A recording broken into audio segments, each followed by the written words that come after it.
All right, welcome everybody. My name is Sandy Graham and I'm co-director of VASA, Vedic Academy of Science and Arts. We're here to host today Jeffrey's 75th birthday. Balabhadra? Hare Krishna, Namaste. My name is Benny Tillman, Balabhadra Bhattacharya Das. I'm the president of the Vedic Friends Association, VFA.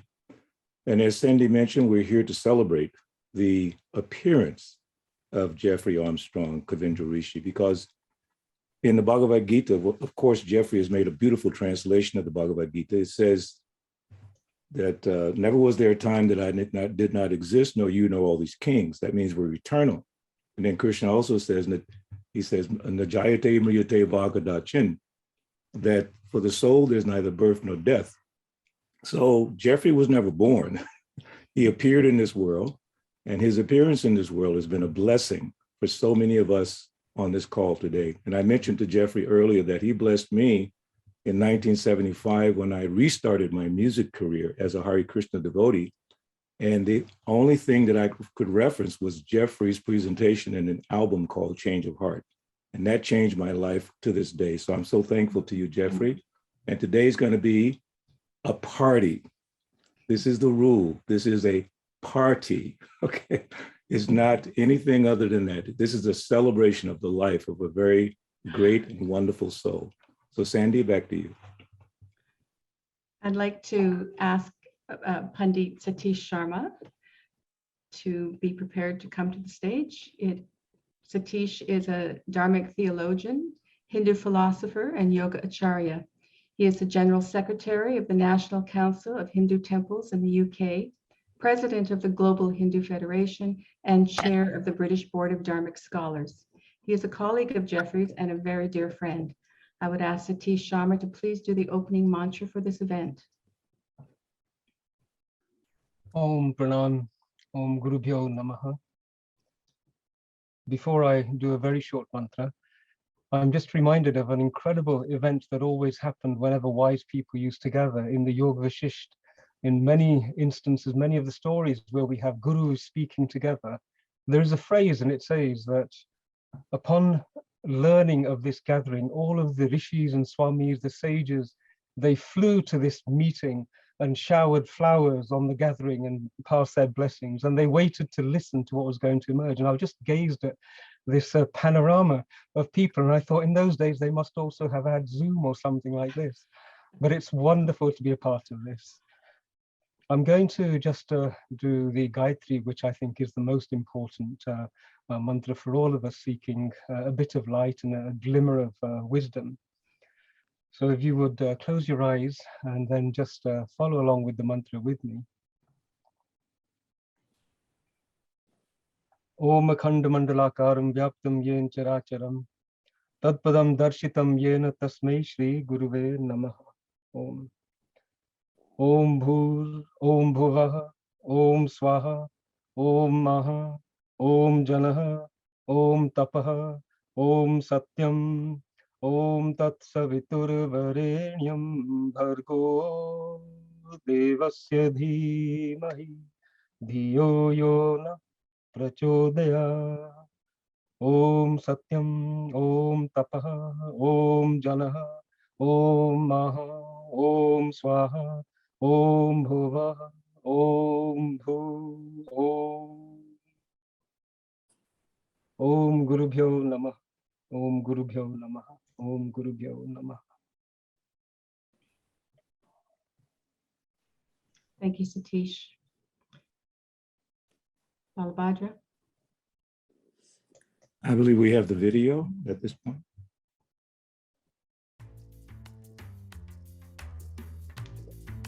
Hello, everybody. We created this video to give a brief glimpse of Jeffrey's life. It's a very short one, 5 minutes.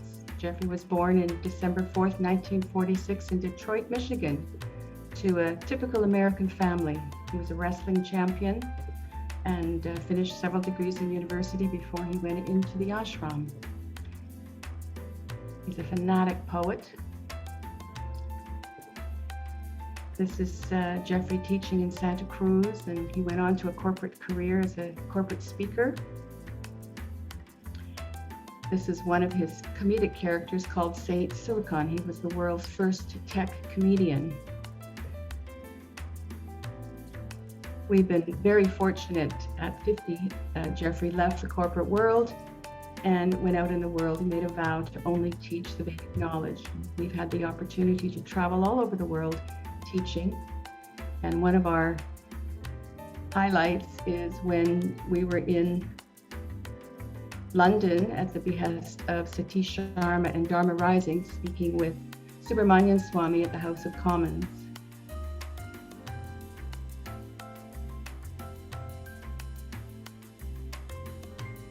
Some of Jeffrey's fans.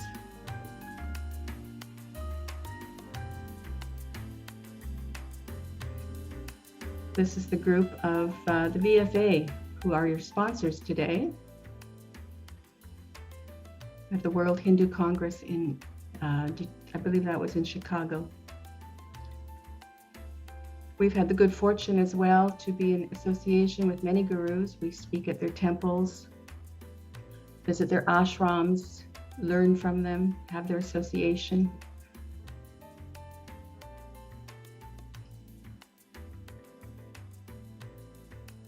One thing about Jeffrey, everybody always comments that what a playful guru he is. And many of you, we never had a camera for so many years, so there are very many pictures that are missing. And we kind of scrambled to find what we could, but we're all here honoring a man that has touched thousands and thousands of people's lives. And we are all very grateful. One of the wonderful things about doing what we do is the association that we have with our students and our friends around the world.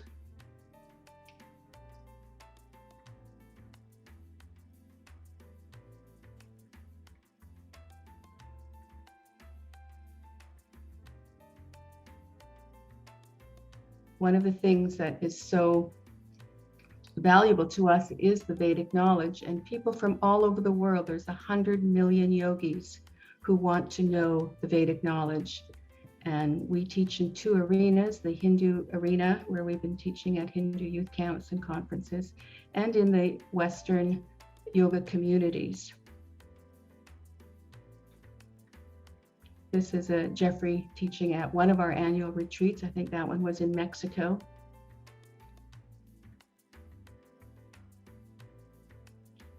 When COVID hit, we did a series of webinars called Wisdom Wednesday, where we invited many of our friends and academics and scholars to give a bigger perspective and help people not be so terrified of the COVID pandemic. And the word COVID was not allowed in that conversation. And it really was very inspiring how Jeffrey soothed the community. Everywhere we go, I take a picture of Jeffrey writing.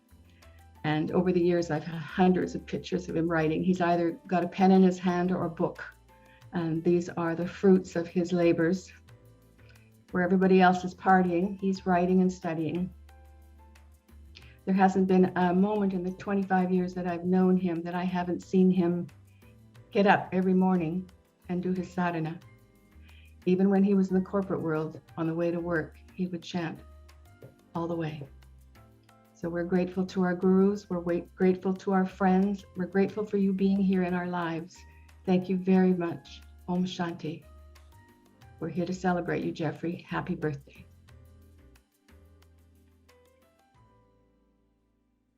So I'm going to invite our first guest speaker, a very dear friend, longtime associate of Jeffrey's. It's Dr. David Frawley, Pandit Vamnadev Shastri Padma Bhushan.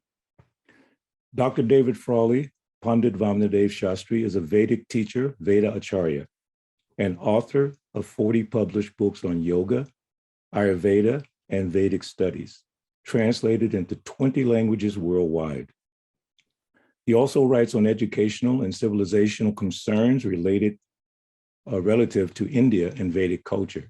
He is the founding chairman of the Vedic Friends Association, an organization dedicated to the mission of preserving, protecting, and promoting the principles and practices of the universal Dharma in all its dimensions. Dr. David Frawley Pandit Vamanadev Shastri is a Vedic teacher. He is the director of the American Institute of Vedic Studies in the United States, which offers training in Vedic knowledge systems.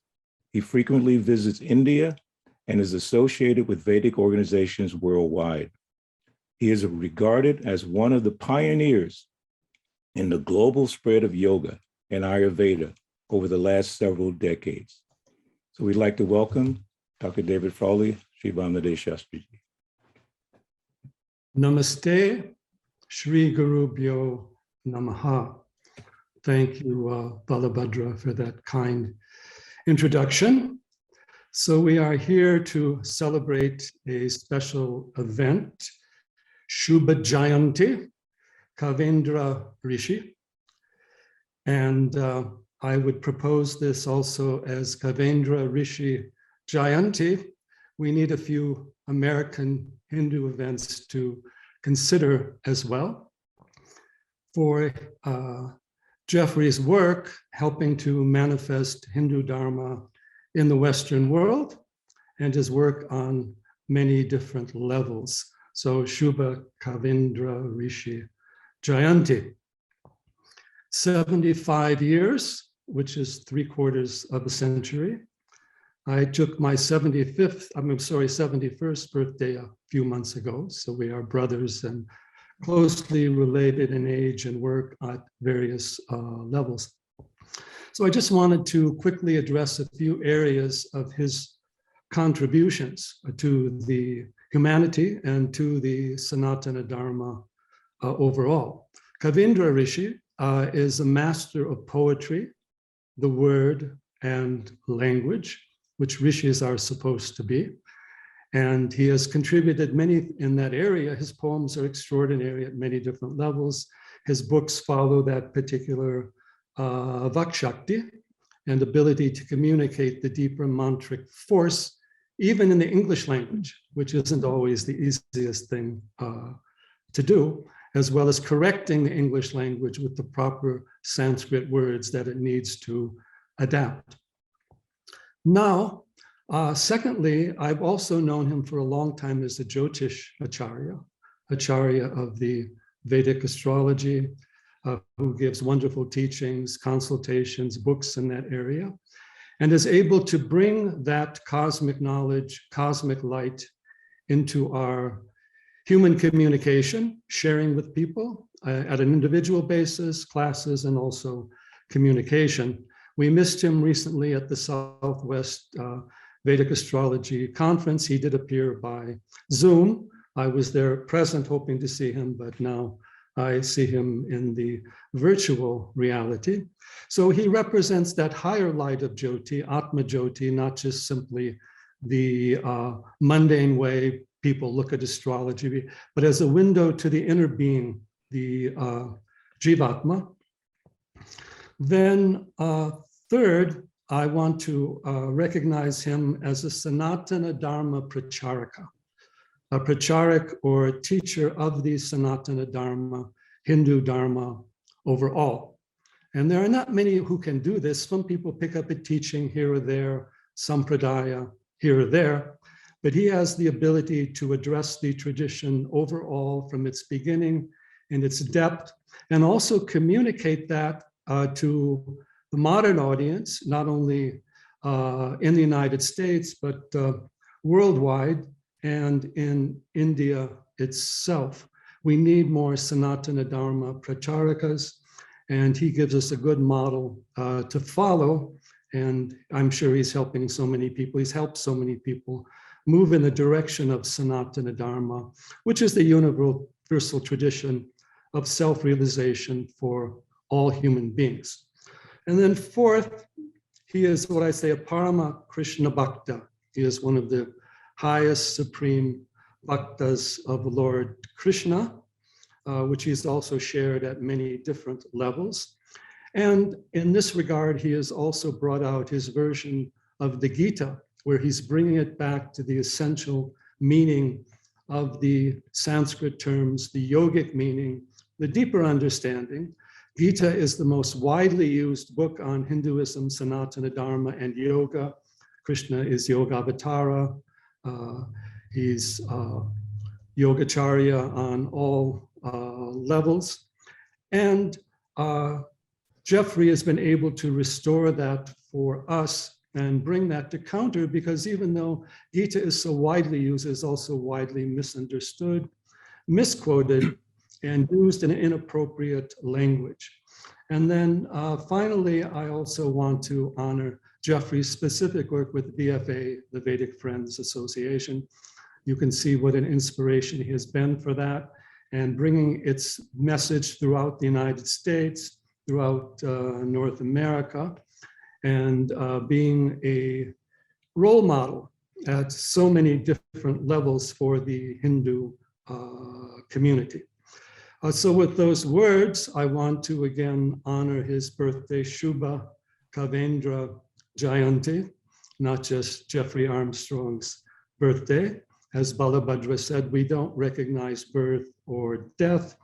This is a manifestation in the physical reality of an immortal being with a deep wisdom, and he has been able to manifest quite a bit of that, regardless of the limitations of our world and society today. So with those few words, I will close my talk and move on to other speakers who can share more about this important event today. Shri Guru Bhyo Namaha, Hari Om Tat Sat, Jai Shri Krishna, Jai Shri Ram. Whoa. I forget how much I miss this man and how much I love to hear him speak. Pranams, my dear friend. I want to also mention that David Frawley is a Padma Bhushan, as well as our next guest, Professor Ved P. Nanda. The Padma Bhushan is the third highest award that can be given to a distinguished service of a high order, and it's given without distinction of race, occupation, position, or gender. It's the third highest civilian award. So our next guest is Professor Ved P. Nanda. Professor Nanda has been significantly involved in the global international law community throughout his career. He is a professor of international law at the University of Denver, Colorado. He is past president of the World Jurist Association and now its honorary president. Ved Nanda is the former honorary vice president of the American Society of International Law and now its counselor.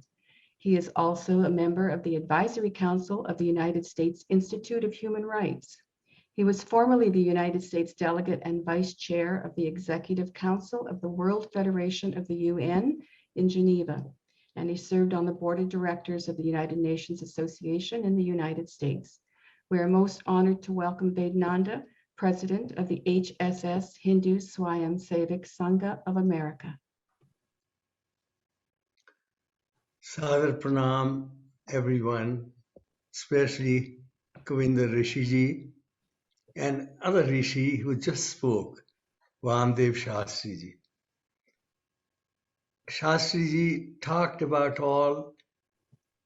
part of all that Govinda Rishiji has done.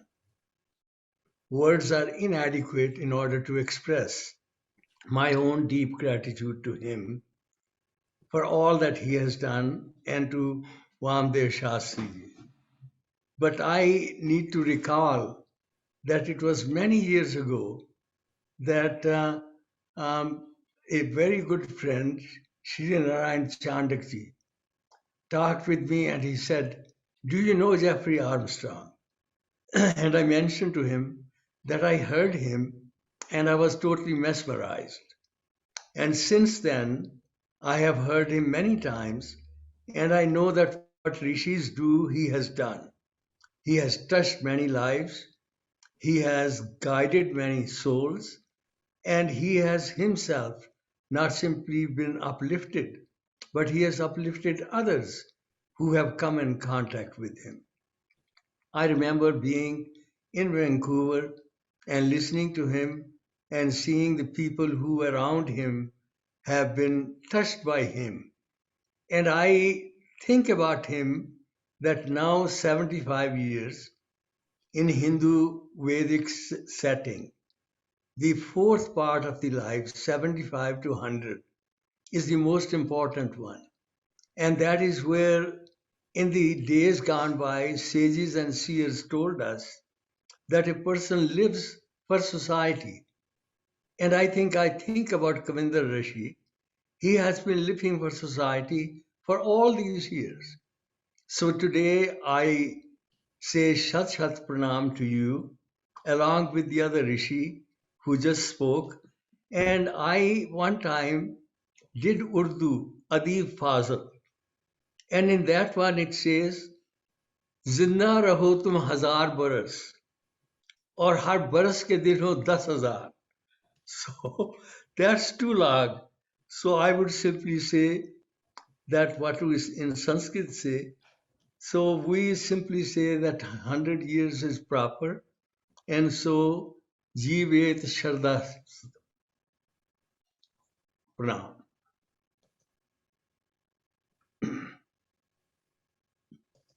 Thank you so much, Sri Vedanta Prabhu. Very beautiful words spoken.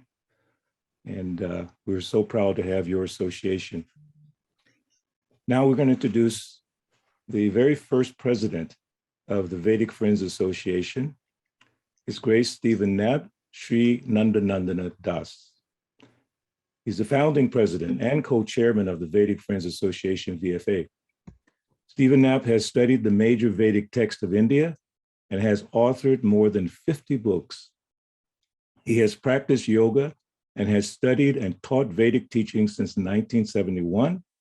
He is a direct disciple of Srila A.C. Bhaktivedanta Swami Prabhupada. He has traveled throughout India many times over the past 4 decades. He has a collection of over 18,000 slides and images of the many holy places, temples, historical sites, and Vedic festivals. Please join with me in welcoming Sri Nandanandana Stephen Knapp. Hare Krishna. Namaste, namaste, Jeffrey G. Happy birthday, and glad to be in the company of so many other saints and sages and scholars, and you know, my friends like David Frawley, Vednanda, Balabhadra, Vijay Palod, Nilesh Oak, and of course my old friend Srinarayan Chandak, many of whom we've all would meet at different conferences throughout the years. And it was always nice to be in the company of them, and we would catch up on everything that we were doing. Unfortunately, due to circumstances in the world, things like that have changed a little bit and been minimized. So I was just thinking now, what other arrangement besides Jeffrey G's birthday, appearance day, would all of us come together like this? So this lends to the significance of what this occasion is, for so many of us that would only come together on conferences are coming together now. So it's a great advantage. It's a great advantage to be able to be a part of this. It's also a great to be able to give my appreciation for Kavindra Rishi and tell him what an impact he's had on my life from the early days when the Mangalananda's albums used to come out with his lyrics and everything. I mean, because I was a musician, I've been a musician since I was 16. And so that was always a big influence on me. And I really loved that music. And so ever since then, even before I knew Jeffrey G personally, in a personal way, mostly through conferences and things like this, and the VFA, of course, he was still an influence on me years ago, many years ago, before he even knew who I was. So, and so I can definitely appreciate his various contributions. And I only say that, you know, when it comes to celebrating your appearance day, I mean, let's face it, birthday only comes once a year. But if you can't do everything in one day, I always celebrate my birthday for the whole week. You know, you might as well make it last. If you're celebrating, you know, why shorten yourself in the celebration? And the 75th birthday is a pivotal age. It's a pivotal moment in your life where you begin to understand what you've accomplished by looking back at all the different things you've been able to do. But also now is the time to also start to figure out what is left to be done with whatever time we have left. So I like David Frawley just said, I just celebrated my 71st birthday just a couple months ago. And so in that case, we're all kind of in the same age bracket in some ways. And so it's great. It's great that so many of us have been able to work together to help show the significance and explain the significance of Vedic culture and Vedic knowledge and the spiritual practices, which you've been able to do so eloquently, Jeffrey G. I mean, you're one of the best. So I can only say that it gives my heart strength to know that you're still out there, still working, still practicing your spirituality, still pushing on the information that so many people in society need to know about the advantages and benefits of Vedic culture. So all I can say is I hope you have many more birthdays in the future so that you can continue this work, and we can all help celebrate being proud of your activities and also proud of the unity that we show today in celebrating what Vedic culture has to offer, because this is also part of it. Celebrating your birthday is also part of celebrating the glories of what Vedic culture has done for all of us. So namaste, Jeffrey G. Thanks so much for all of your work and endeavors, and keep up the great work. I'm right behind you all the way. That was lovely, Stephen. Thank you so very much. Our next speaker is Tara Narasimhan. Tara has been in Houston for 40 years and involved in supporting all Sanatan Vedic Dharma activities.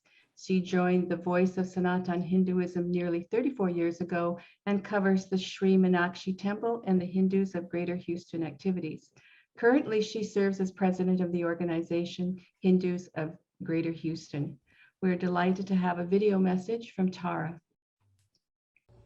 Namaste, this is Tara Narasimhan from the Hindus of Greater Houston.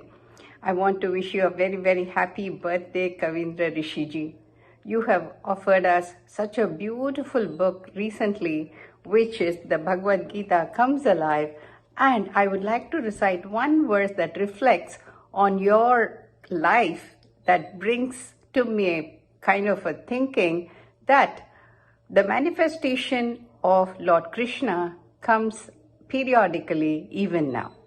Yada yada hi dharmasya glanir bharata abhyuktanam adharmasya tadatmanam srijamyaham paritranaya sadhunam vinashaya cha dushkritam dharma samsthapanarthaya sambhavami yuge yuge. You know, I feel it reminds me periodically that people like you who have offered your life and dedicated yourself for Sanatan Dharma, Vedic Dharma to be spread and also understood by many, you have contributed so much for us, and I wish you all the best, good health, happiness, and also for a long time to serve the humanity that needs you now. Thank you very much and wishing you all the very best. Very, very beautiful, Taraji. Thank you so much. And now we'd like to welcome to speak for a few minutes, His Grace Vijay Palod. Vijay Palod is active with Hindu community over 3 decades. He is very passionate about media work. He has been working with Interfaith Ministry of Greater Houston. His family is busy in raising funds to build the first Hindu camp site in the USA. He's a board member of the Vedic Friends Association and a very dear friend. So we welcome Vijay Palodji. Namaste. A few years ago, Jeffrey G and myself were in Ahmedabad, and we could not attend the press conference. After the press conference was over, a journalist would like to speak to, was looking for a spicy news. I said, you need to meet Jeffrey Armstrong. Next day, when I saw the Times of India, Jeffrey G's picture was on the front page. So this is the kind of influence he has on unknown people, because this gentleman didn't know anything about Jeffrey G, and he covers him on the front page. And that has happened to many of us. lately, on every Sunday, the TV show comes in India known as Chitti. This TV program has become very, very popular. If any one of you have not seen this program, please do so, because I do watch every week, and he covers very important subjects. It's around 20 minutes and no longer than that. And I wish Jeffrey ji all the best. And I'm so proud that I'm inspired by both Jeffrey ji and Sandy ji for more than 25 years. Dhanyawad.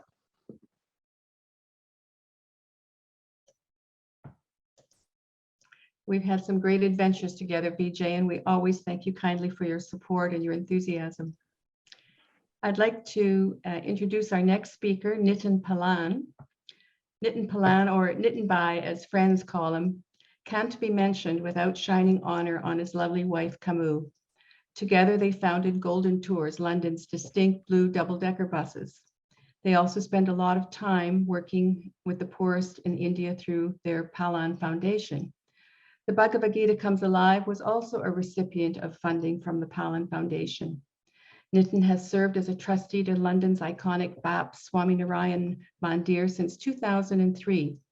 Some of Nitin's pioneering projects include the funding of the annual Diwali festival in London in 2001. This event attracts over 35,000 people to Trafalgar Square. Nitin is currently in a remote village in India, so he is sending his message via video. Please welcome Nitin Palan. Happy birthday, Jeffrey Bhai. Jeffrey Ji, how are you? I'm sitting in India and I'm sorry I couldn't be with you today. I just want to say this to you, which I never say to you. And I said thank you to loads and loads of time. But I think this is the right time to say to you, I think you and Sandy come from different planet. It must be. Because the kind of sacrifices that you made for the Hindu community, in fact, community at large, is nothing less than ginormous. It is incredible to find and to be friends with someone like you, and to be guided by someone with your capacity and your attitude, humble attitude, to continue to serve. I would like to say that perhaps you should take some time off, but I won't, because I'm greedy and selfish. I hope and pray you'll continue to serve with the same vigor as you always done. Loads of love, loads of prayers. Namaste, Jai Swaminarayan, Jai Shri Krishna. Jai Swaminarayan. Jai Swaminarayan, indeed. For those of you who don't know that organization, they have the world's largest temple in the world, and it's called Akshardham in Delhi. And they have been building beautiful temples around the world. Now, I don't know if they still hold that title. Do they, Balabhadra? Is there a newer one? You're muted. Unmute. Can you repeat? There's a temple being built in West Bengal that's supposed to be the largest, but it's not finished. So they still hold that title. Nonetheless, all the India temples are beautiful. The architecture is just stunning and can't, it's just amazing. So, all right, I'd like to introduce our next special guest, Nilesh Oak. Nilesh Oak holds a BS and MS in chemical engineering and an executive MBA. He is interested in astronomy, archaeology, geology, genetics, quantum mechanics, economics, ancient narratives, and philosophy. He and Jeffrey have a lot to talk about. Nitin has written several books, including When Did the Mahabharata War Happen?, where he dates the conversation between Krishna and Arjuna happening on October 16th, 5561 BCE. Using astronomical and geological evidence, he has predated the previous dating by over 2,000 years. Jeffrey's Gita was launched on October 16th, 2020 with respect to this new research. Please welcome Nilesh Oak. Namaskar, everyone. Jeffrey is a good example of how an ideal Vaishnava should be. So I would like to start with my prayer. Vancha kalpatarubhyascha kripa sindubhya evacha patitanam pavanebhyo Vaishnavebhyo namo namaha. For me personally, Jeffrey is a friend, is a guide, an original thinker, and one of my gurus. Avadut Gita talks about every person that you come across, you can always think, what is that one thing, or at least one thing, good thing you can find, and for which you can make him or her your guru. When I did this exercise with Jeffrey, I was surprised. In fact, I had so many numerous things to learn from him. In fact, just in my specific area of research, a few new branches of research opened up for me due to his insights and his original work. And I'll mention 3 specific areas, but there are more, but specifically linguistics, astrology, and Ayurveda. And I was mighty surprised. Jeffrey, Kavindra Rishi, my dear friend, I wish for your good health, productive and long life. And in my desire, I should say, 25 plus more years to go. Professor Nandaji mentioned 100 is considered like the benchmark.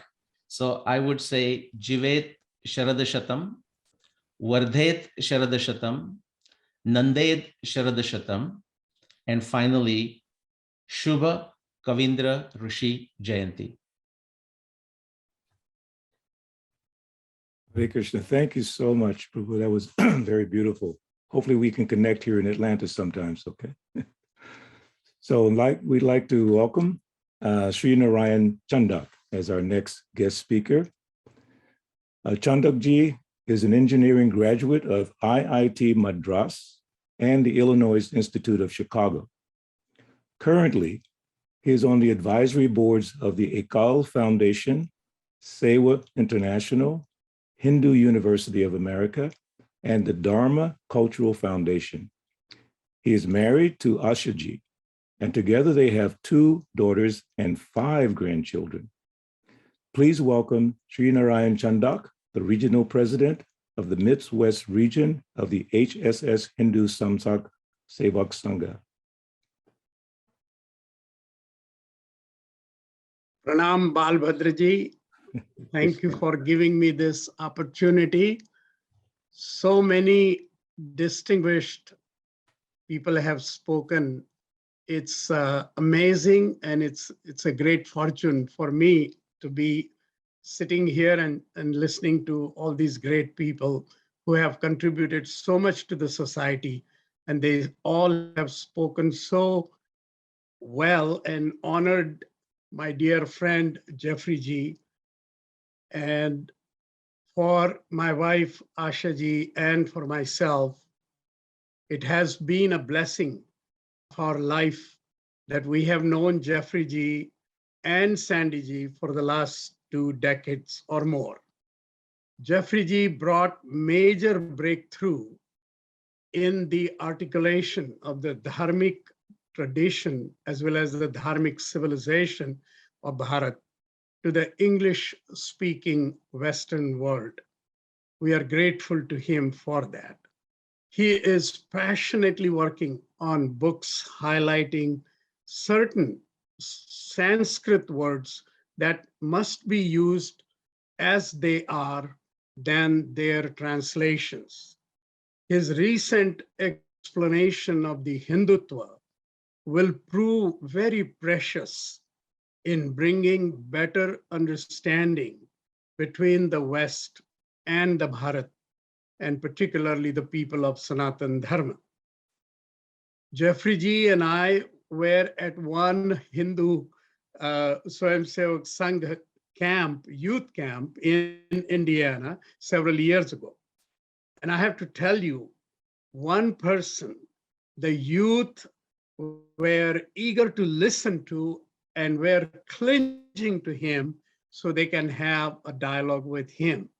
So Krishna, he is the akarshan, he is the attraction, needless to say that.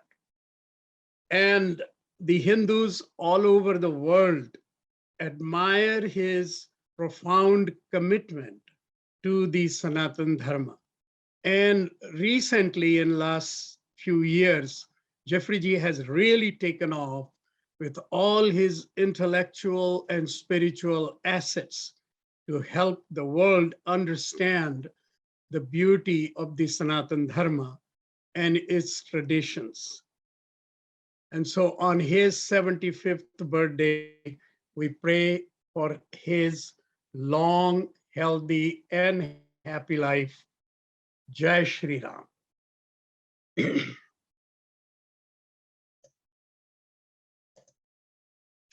Thank you, Chandakji. I want to add that I feel like knowing you for the last 20 years, you are really my brother in Dharma. I'm so grateful to have you, and I've taken your counsel many times. So thank you so very much. And we too hope to be serving for another 25 years. All right, our next guest is Pete McCormick. Pete McCormick is a Canadian author, filmmaker, screenwriter, musician, and a dear student and friend of Jeffrey's for almost 20 years. Pete is best known for directing the Academy Award shortlisted documentary, Facing Ali. He is the creator of the HBO Canada TV documentary series, Sports on Fire. McCormick wrote and co-directed the award-winning documentary, Uganda Rising, about the plight of the people of Northern Uganda. It's a very difficult film to watch, but one that we must see. The film was narrated by Academy Award winner Kevin Spacey. In 2007, McCormick wrote and co-directed the 25-minute Pierce Bronson narrated short film, Hope in the Time of AIDS for UNICEF. Pete learned many of the Vedic mantras while he was a student of Jeffrey and was the chant leader for many years when Jeffrey held satsang. Please welcome Pete McCormick. Happy birthday, Kavinda ji. Jai Guru. First of all, I want to say Jeffrey G knows this so well, but Sandy's devotion is so profound. I've heard recently she's working up to half an hour a day for Jeffrey's word to get out there. So good on that half an hour a day, Sandy G. So helpful.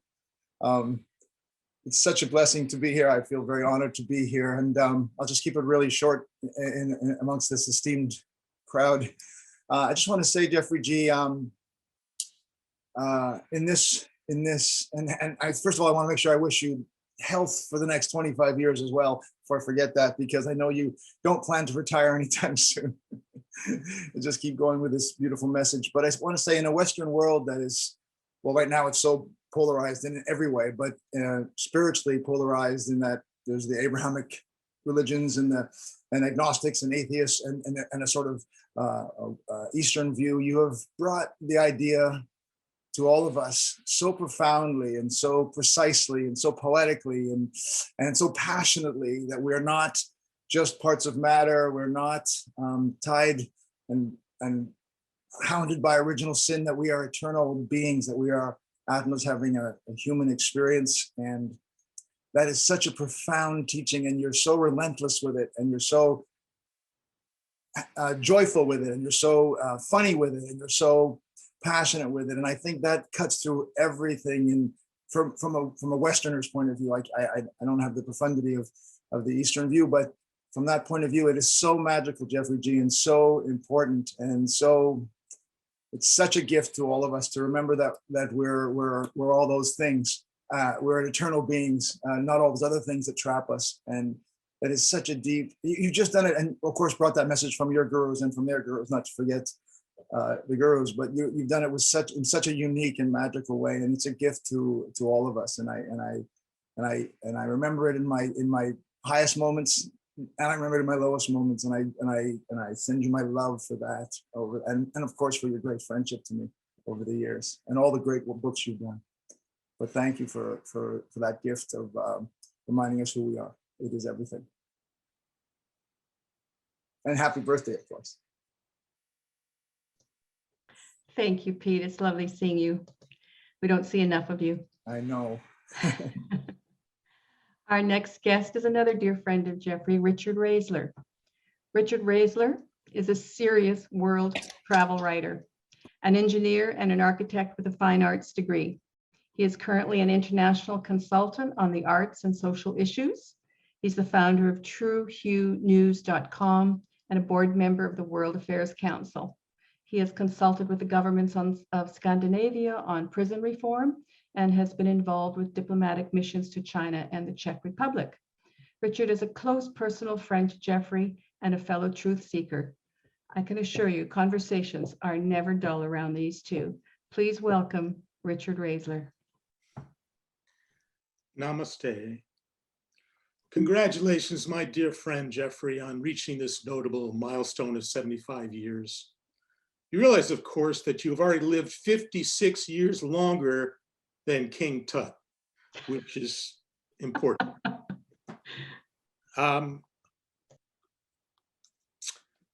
Fortunately, you have become a rishi and did not make the mistake of becoming a Jehovah's Witness, as they do not celebrate birthdays, as they believe such celebrations displease God. Perhaps you know the custom of celebrating birthdays originated with the belief that on a person's birthday, evil spirits and influences have the opportunity to attack the celebrants, and that the presence of friends and the expression of good wishes helped to protect the celebrant. It is for this reason all your friends are gathered here today to protect you. Jeffrey, we have walked many roads together over the years and have explored worlds with great curiosity. We have even thrown axes together without having any axes to grind. I see you as one of the very few that hold the torch of truth, and also as someone who does not waver in the face of adversity. Like me, you are a lover of words and know how to wield the sword of words with great care. It is an honor to know you and to have the opportunity to celebrate this great day together with you, my good friend. Best wishes, Jeffrey, on this important day.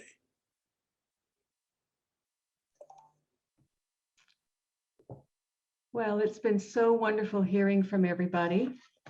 I'd like to ask Satish Sharma to come back on for a moment. Pranam, everybody, and Jai Shri Ram. My goodness, the power that comes with being able to sit and speak for 2 minutes in front of such an audience about a dear friend. I almost feel like somebody at the best man at a wedding. You know, the power that they have. But Jeffrey Ji, I just want to do the right thing. I'm not going to do the best man thing. You know, sadhana is tough at the best of times. And it's an old adage, isn't it, that the toughest gurus are the ones who are living. Tap is very, very difficult. But I was thinking there can't be many sadhanas, there can't be much tapasya, which is harder for a jivatma to choose than to incarnate in this particular model that you have chosen, and then to try and please and satisfy probably one of the toughest crowds in the old guru game. You know, we Hindus, we're not an easy bunch to be able to please. But Jeffrey Ji, your acceptance by our community, even I would say pretty much every Tom, Dick and Jagdish who I've come across who has met you acknowledges the delight that they experienced in your company, the wisdom that they received, and the pleasure with which it was given and received. And if there is anything which is the sign of somebody who has made dramatic progress, I would say it's two things.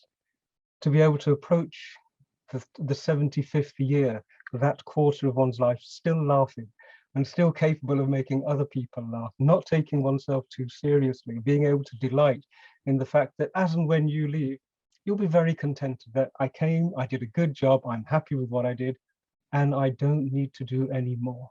If moksha is defined by the absence of a desire, even an addiction to do more and more, the absence of it, I think, is the highest factor whereby we recognize that this person has walked the walk and talked the talk and done what is needed to be done.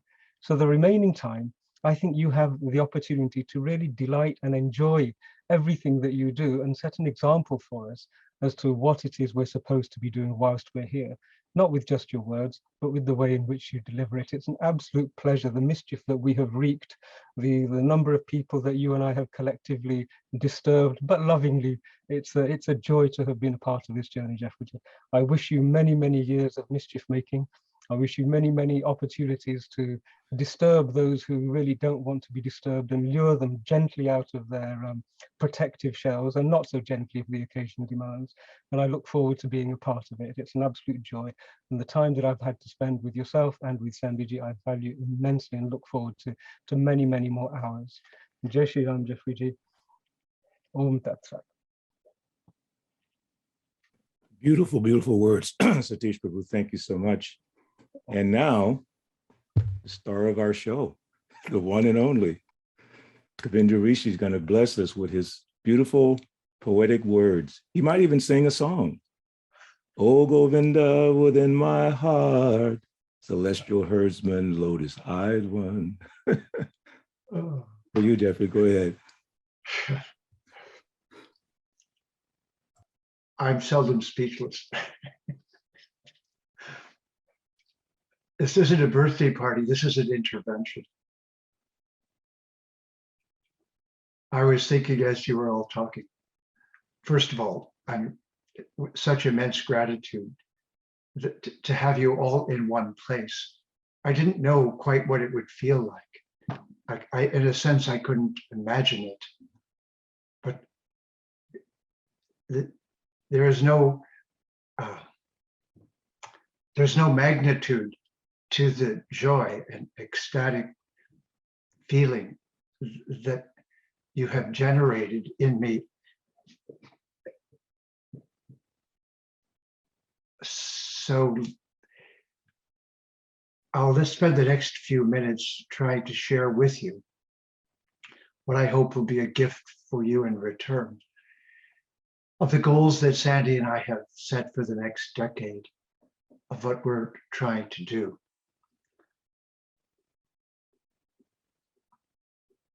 I'm just so enjoying your company, your presence, that I almost don't want to speak, but I must honor you by giving you a gift in return if I can.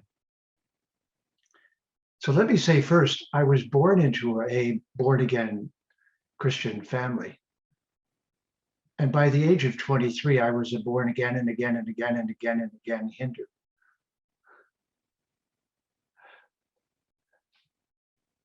So I believe that all of us who have come in from the outside back into the Sanatana Dharma,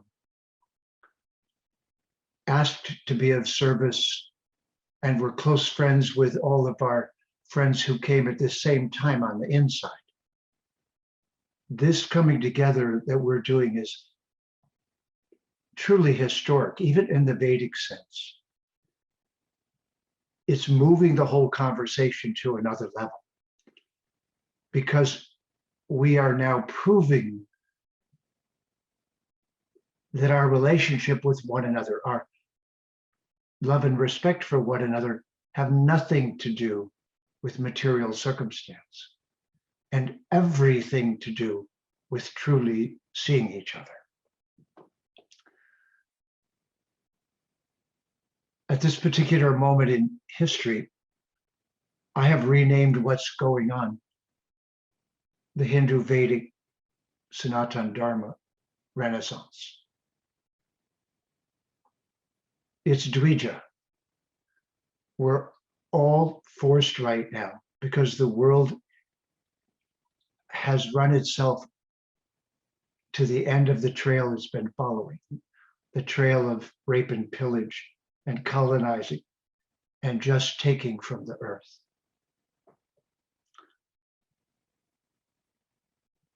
For many years now, I've been chanting a mantra to Matabhumi. You probably know that human comes from Bhumi. It is a conscious relationship between ourselves and a planet that is our mother. So Sandy and I hope in the next 10 years to make 4 particular contributions. And I'm going to name these for you as cosmology, etymology, ecology, and poetry. Many of you have mentioned these, so I'll just touch upon them. The first is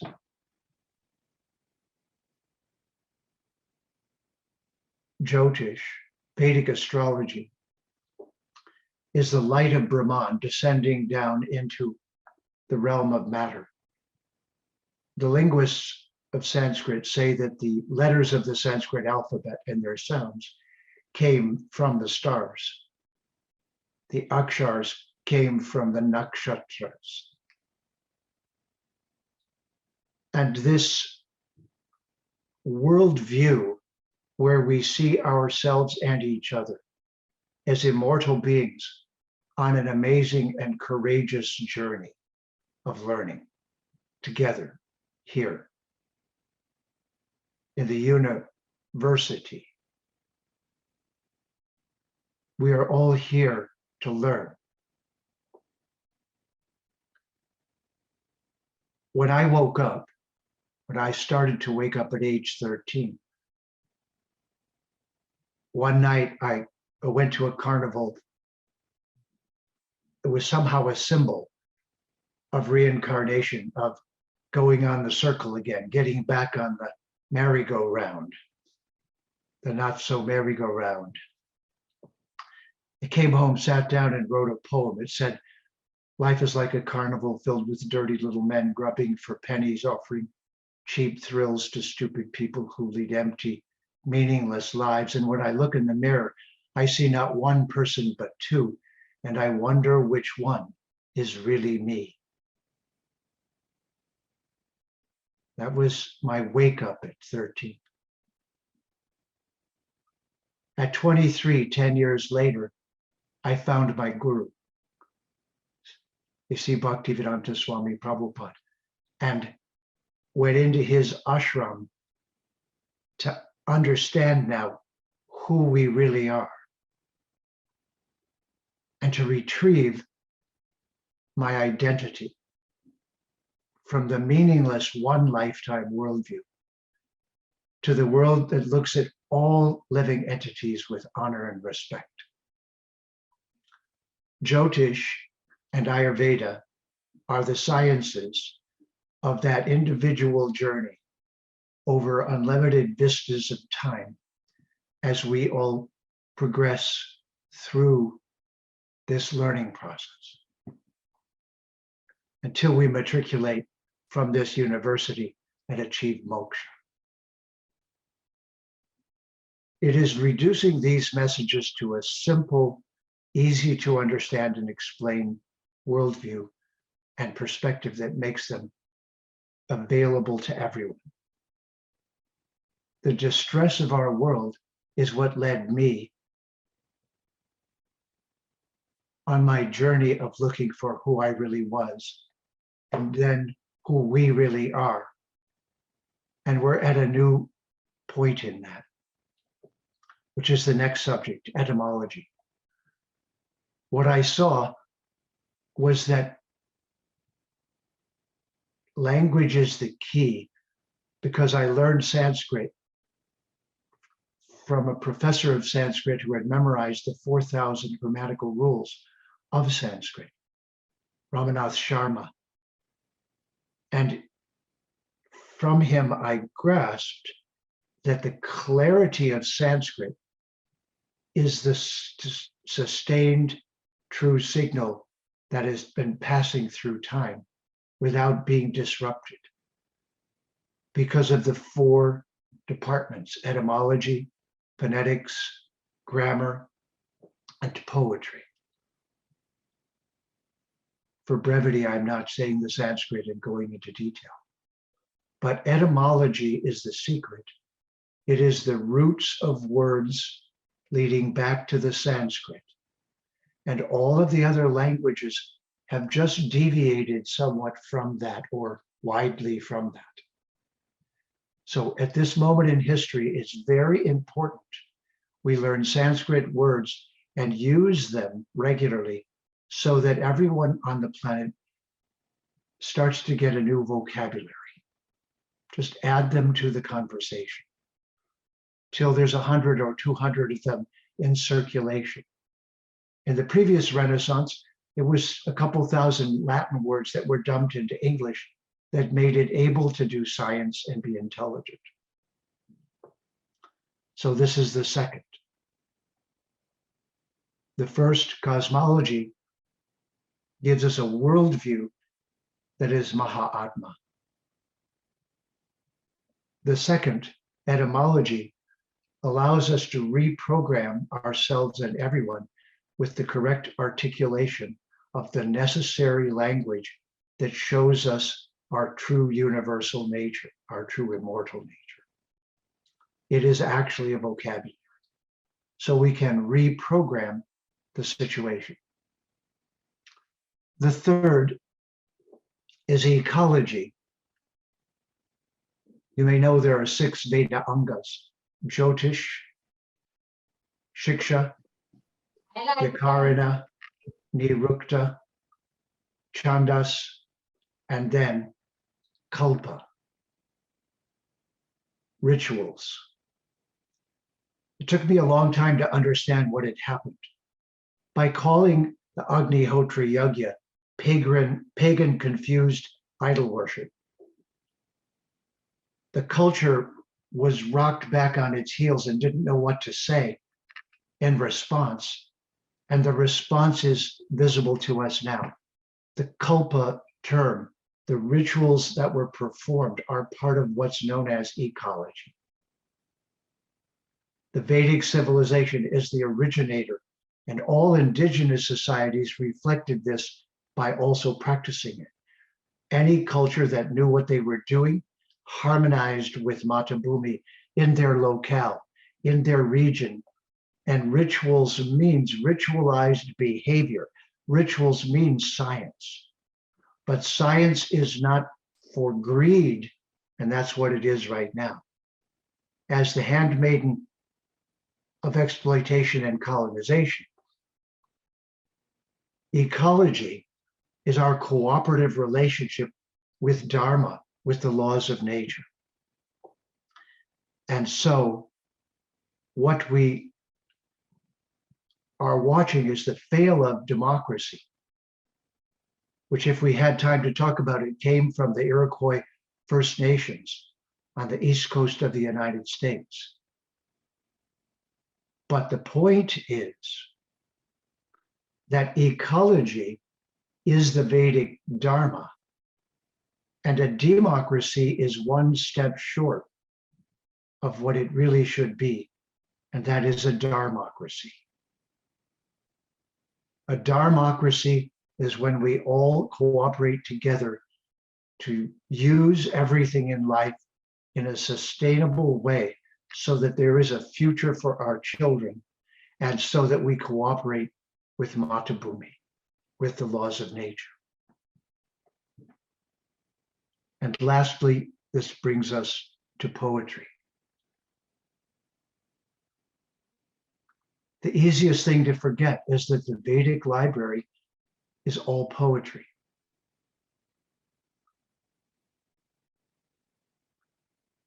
The Gayatri mantra, Tat Saviturvarenyam Bhargo Devasya Dhimahi Dio Yo Na Prachodayat, 8 syllables, 3 lines.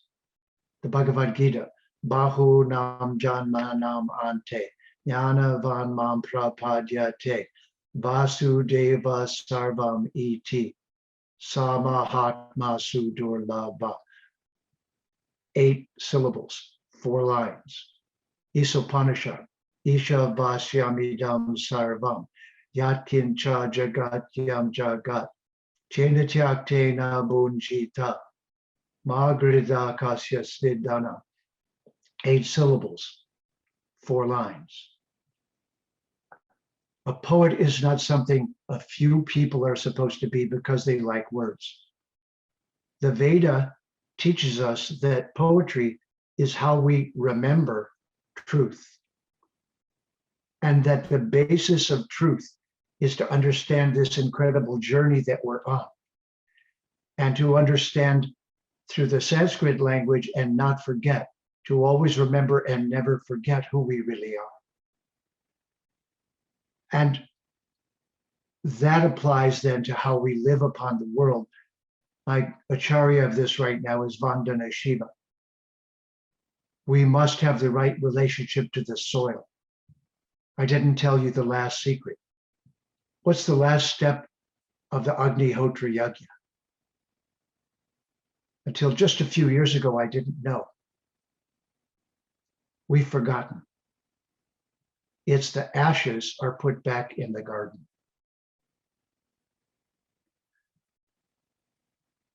It is a cycle that we have lost and we must now retrieve. These four subjects, your cosmology, your etymology, your ecology, and your poetry, are what Vasa is dedicated to bringing with clarity to the world, removing this obscurantism and this chaos that's been created by the colonial era, changing us from greedy humans fighting to get the last few drops of pleasure from the planet before it's destroyed. We're in the midst of a revolution, of a renaissance. It's a turning around.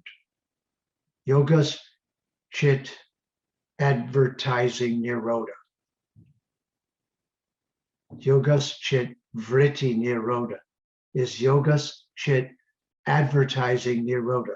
Yoga is removing the advertisings and being truth tellers and living harmoniously with the earth, where everyone is poetic, where everyone respects one another and the planet and cooperates with one another. It is lokasamgraha. It is holding the world together. My beloved partner, Sandy, and I have dedicated the last 25 years of our life to doing this with every breath and every minute of every day.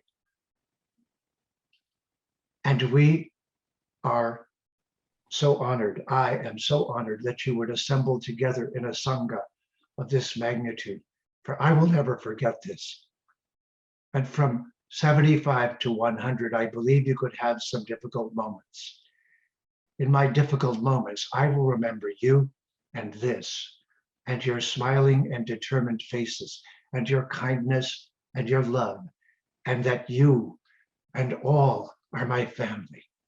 I will remember this and never forget this. And this is the secret of yoga. Always remember and never forget. I want to share a moment with you from Winston Churchill, a person who's not my hero. But the worst players sometimes just have a moment. And Winston Churchill, in his 80s, was called back to the boarding school that he was in when he was a child, where he was fat, overweight, tortured and bullied, and stuttered terribly until he put marbles in his mouth so he could speak. And there's a lesson in this. At 80-something, he was invited back to that school. He got up on stage with his walking stick and his vest. This is not my favorite Englishman, remember. But this moment was brilliant. He stood in front of the audience for a full 2 minutes saying nothing. And then he said, because I was a trained public speaker, this is known as the world's shortest public address. He said 9 words. Never give up. Never, never, never, never. Always remember and never forget. But one more thing. The Vedic culture teaches us the endless ecstatic love that this entire experience is based upon. Jai Shri Krishna, Jai Sita Ram, Jai Bhagavan, Jai to all the sadhus and gurus who have inspired us. Jai to the darshan and association of sadhus like yourself. I am so enriched and ecstatic, I can barely speak. and my dear partner, Sandy, has just worked relentlessly, as she does always, day and night, for the last 2 weeks to make this possible. I think once you're getting well known as a teacher, an event is scheduled, so you learn humility in a way that you will never forget it.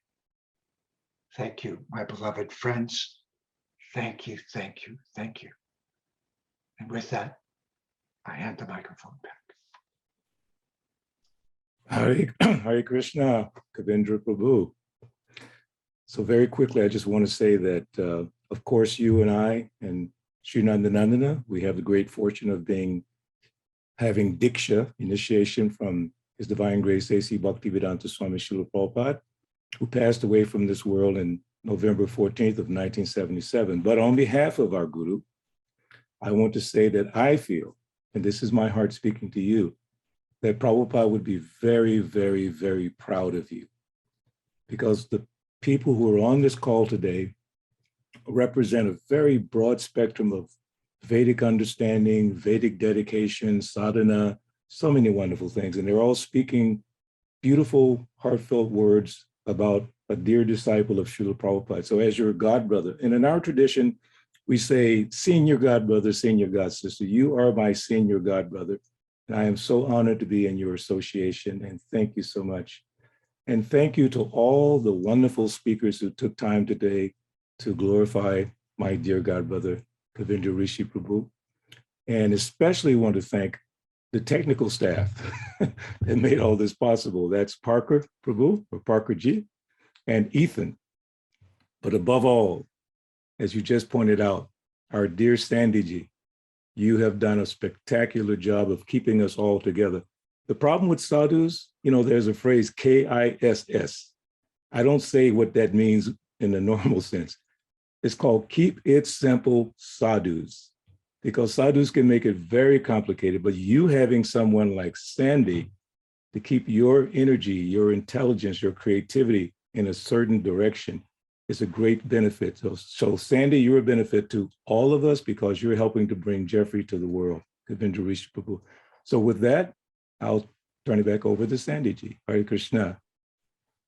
Hare Krishna. Benny, thank you so much. It's a pleasure. I have to say 25 years ago when I met Jeffrey, it wasn't hard to dedicate my life to it. He's not my first guru that I have served. And when I look for somebody, I look for truth and integrity. And 25 years later, I can still say the same thing about this man. And as long as I'm always learning from him, he will be in my life. I tease him to say, once I learn it all, I'm leaving. I'm going to find another guru. But he's always surprising me, and he's always surprising his students. So I thank all of our esteemed guests on behalf of VASA. I was thrilled that you accepted our invitation. I know we had to limit the number and limit your time, and we could listen to all of you speak for hours on end. So pranams, thank you so very much. For those of you that have to go, I know our speakers are on a time schedule. Thank you very much.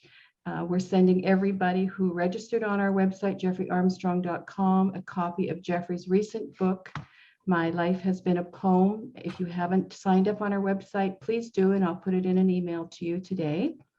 And for our speakers that have to go, thank you so very much. And for those of you who want to stay on for a few moments and say something to Jeffrey, I'll stay on, and we can do this off the record, so to speak. Sandy, Everybody, thank you. Jeffrey? Sandy, I just want, before people start to leave, because you heard of this album and you heard of those, the music from Balabhadra. So I'm just going to sing you a few bars of one of the songs. And it's called A Change of Heart. And it was the first poem I ever wrote for my guru. And Michael Cassidy and I turned it into a song. And when we did a rock opera and toured East Coast of the United States with a 7-piece rock band singing about Krishna for almost 2 years, it was the first song in the rock opera. It's about the caterpillar, which is cater and pillage, are the two words that make caterpillar, if you didn't know. to pillage, and then to just eat and cater to yourself. You can cater to others or cater to yourself. And Prabhupada said that we are like the caterpillar that becomes a pupil, and then becomes a butterfly. So just a few bars of the song. A caterpillar changed his mind and woke to find himself refined. His old self had to die for him to be a butterfly. He tired of walking on the ground, and so around himself he wound a screen of silken strands, a veil untouched by human hands. Then something subtle changed within, reflected by his changing skin. He had a change of heart and wished to play another part.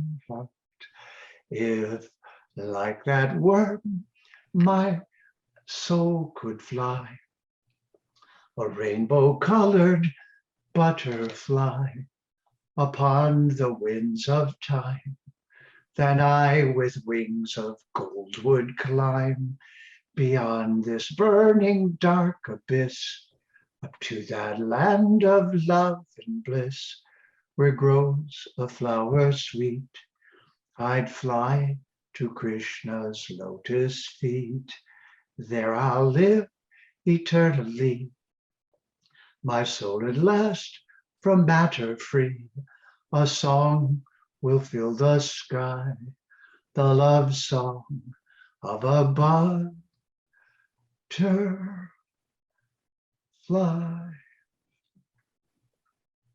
Thank you all. Thank you, Jeffrey G. May Thank this you. love and joy live in your heart forever, as it will certainly live in mine. May you always remember and never forget. May you shine your light in the world, and may the whole world see that, learn to love, learn truth, and become benefited by it. Thank you so much. Namaste. Very cool. Hare Krishna, Prabhu. Hare Krishna.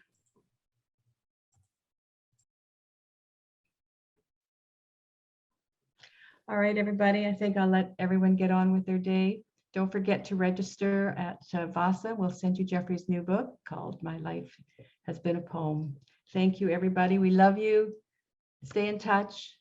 Always remember, never forget. Jeffrey G., thank you so much. I don't think I've ever heard you speechless before, but I think we got you good this time. Yes, for sure. Ethan and Parker, our background tech, thank you so very much for production of the video. I know that was a lot of work, and for holding this whole conference steady. Thank you so very much. Namaste, everybody. Thank Have you, a great everyone, day. so much.